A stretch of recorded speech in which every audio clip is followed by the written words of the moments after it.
Netcasts you love. From people you trust. This is TWiT. Audio bandwidth for the Daily GizWiz is provided by Winamp. Subscribe to the Daily GizWiz and all your favorite podcasts with the ultimate media player. Download it for free at winamp.com. Video bandwidth for the Daily GizWiz is provided by CacheFly at CacheFly.com. It's time for the Daily GizWiz with Mad's maddest writer, Dick DeBartolo. This is episode 1203 for Wednesday, October 20th, 2010, the Amplicom. The Daily GizWiz is brought to you by MailRoute. MailRoute is a secure hosted service providing enterprise-grade virus and spam filtering to companies of any size. For 10% off the life of your account, visit mailroute.info today. And now, get ready for Dick. It's Wednesday, the middle of the week. It's Wednesday. I don't have a Wednesday song, really. Every day. I could sing the Monday song over again. No! It's Wednesday. Theme Tree Wednesday, the show you cannot hum. There's no way. The day when there's no And now, theme. ladies and gentlemen, there is no theme, but there is a Dick DeBartolo. Hey, Dickie D. Leo, how you doing? It's great to see you once again. Thank you, sir. Everything well in It's Petaluma? good, although I'm a little sad. I'm a little depressed. You know, yesterday, why? well, I did the look-see camera, you know, the $200 camera you wear on your ear and it takes pictures, and I created a Twitter feed, and you know, that was a nice gadget. But what was I thinking?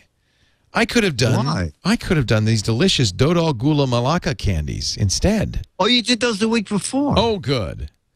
Daniel is visiting us. He's from Malaysia. He's a podcast. You know, he does This Week in Asia. And he brought for me a delicious Malaysian taste treat. Basically, Are they cookies? Or what? Let me show you. it's basically some sort of gooey. Well, it's like kind of okay. You know, they had that oil spill in Louisiana. Yeah, it's like you know, I'm using some of those around my air conditioner. Exactly. It keeps the drafts out. It's wonderful. This is like the tar balls that are washing up right now on the beaches of the Gulf of Mexico. Actually, no, it's not. It's a coconut candy that's very popular. Is it popular in Malaysia? Yeah. Dodol Gula Melaka. Sort of something like that. And I thought I'd just begin the show because you complained last time that perhaps I talked a little much. So I've decided. No, I didn't. No. Yeah, no, okay. I tried to say that, but there was no room. You didn't have a chance. I didn't let you in. Yeah, because I lit. Wait. I'm gonna put this in my mouth, and you will have a chance now to talk because it's going to take me at least 4 or 5 hours to ungum.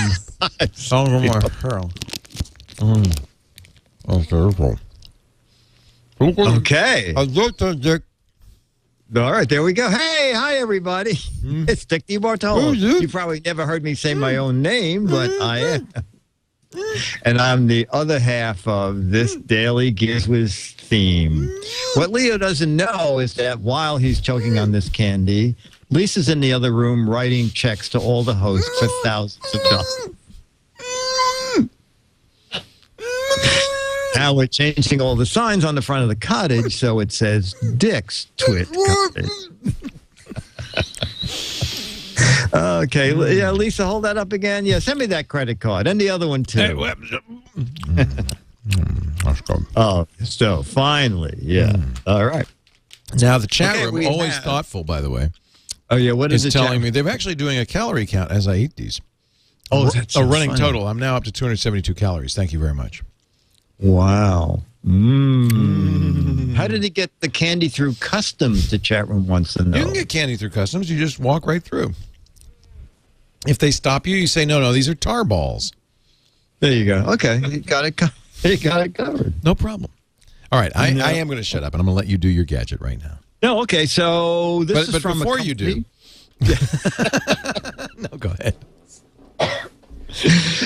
No, but seriously, before you do, yes. No, I'm just kidding.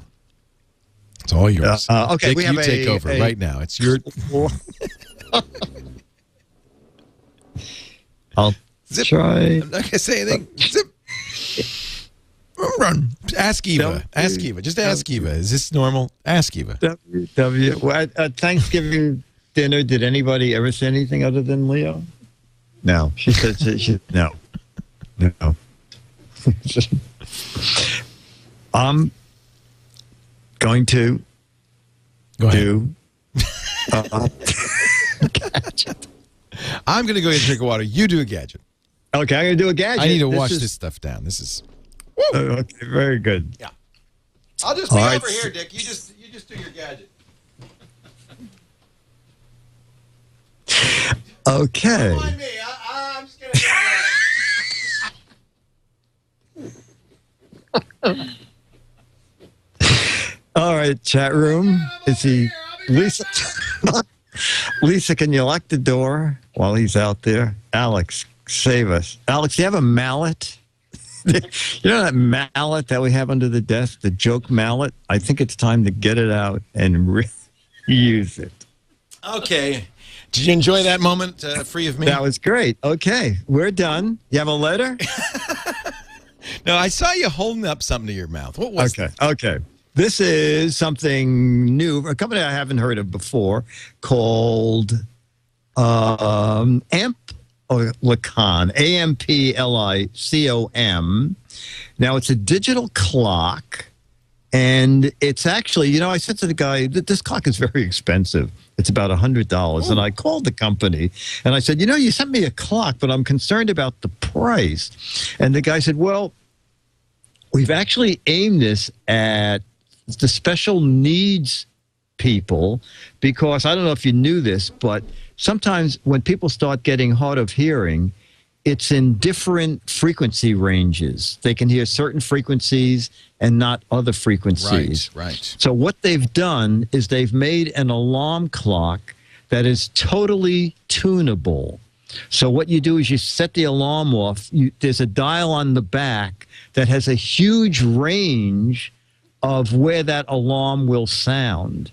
It has another setting where you can choose all different sounds that you want the clock to make when it goes off. There's another setting where you can put a vibrating pad, and it's wireless. This can go under your pillow so that when the clock goes off, it also vibrates the pillow. Wow. And there's another setting, Leo. If you're hard of hearing, the parents are hard of hearing. If you're hard of hearing? What were the other ones for? If you're hard of hearing. What? You can actually plug a phone line into the back of this. So if it'll call your neighbors and tell them, wake him up. No. So when the phone rings, the clock will sound.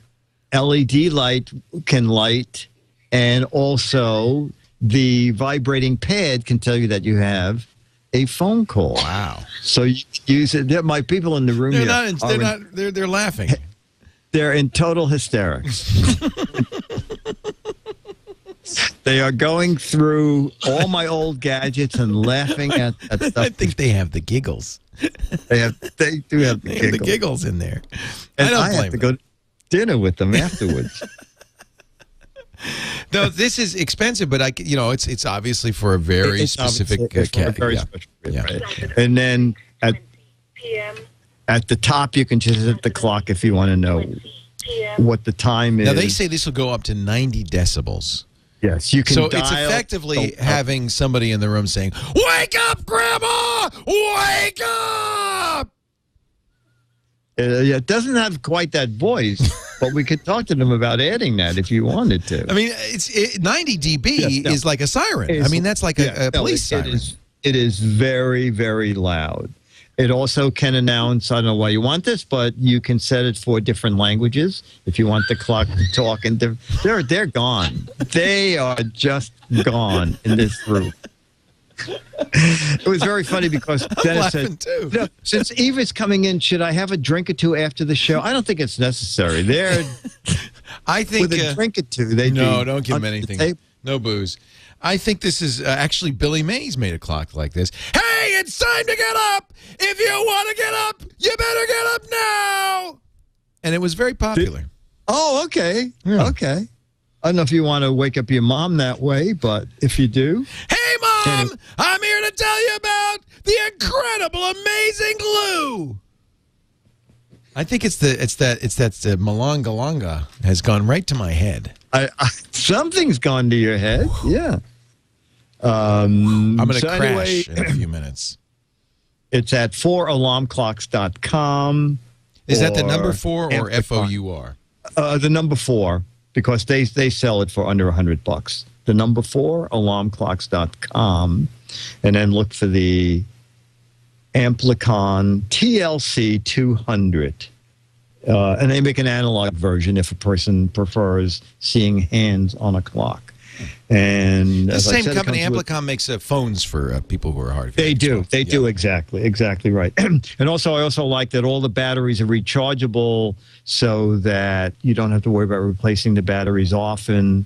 It also has battery backup, so if there's a power failure, all your settings stay.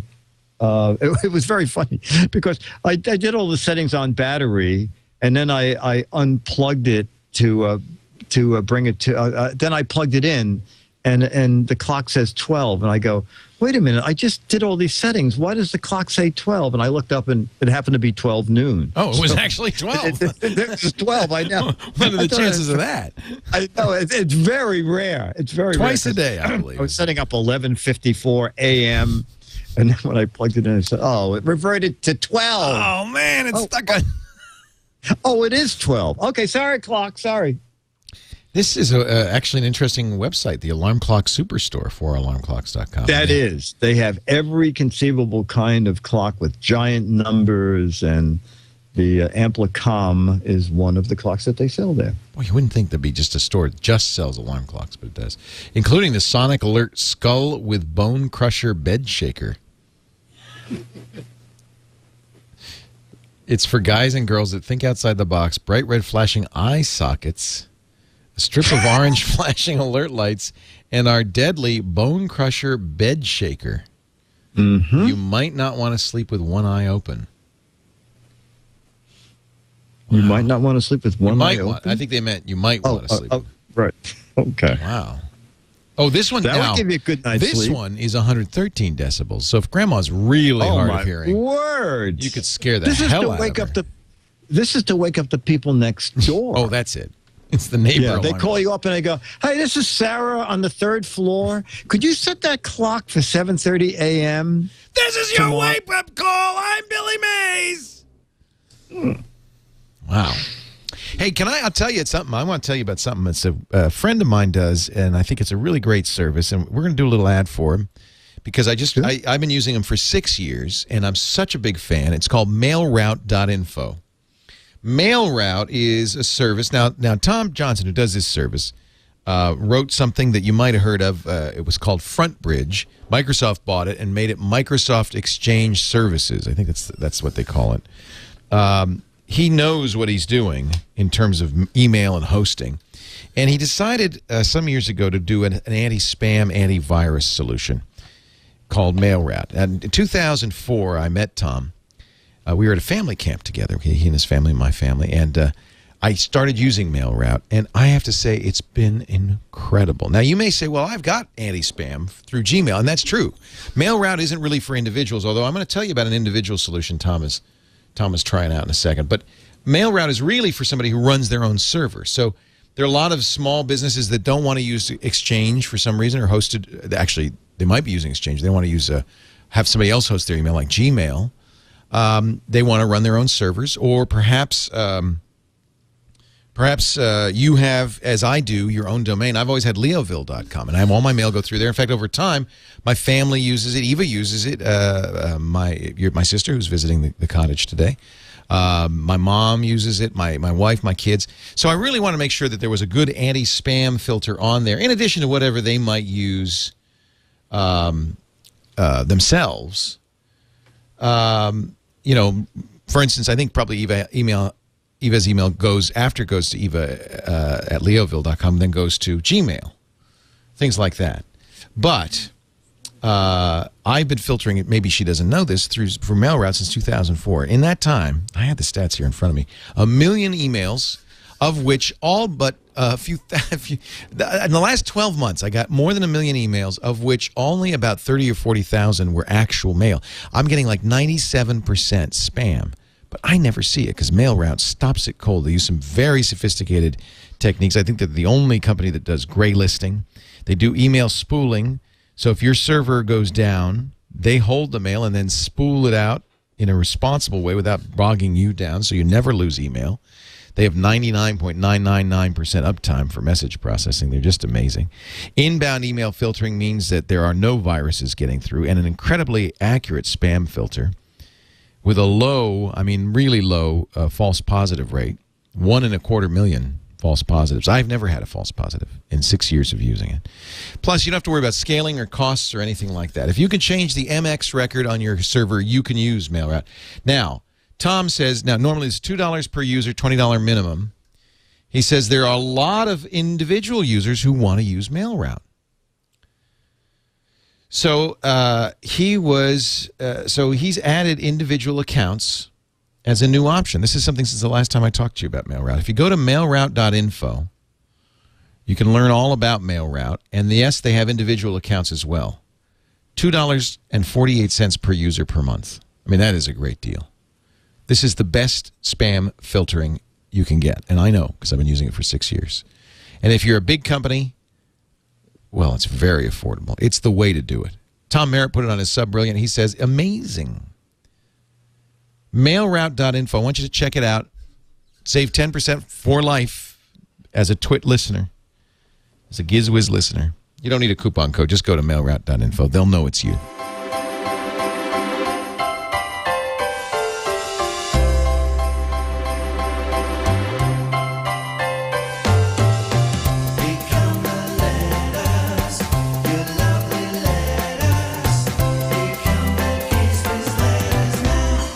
And now, a letter. That's a kind of a Christmassy thing, isn't it? Yeah, it is that time of year. Yeah, it's October. It's October. Time. Dear Dick, and I think his name is Theo. Yes. I'd like to start this letter by saying I love the show, but everybody says that, so I'll say I can't stand the show, but I still listen every day.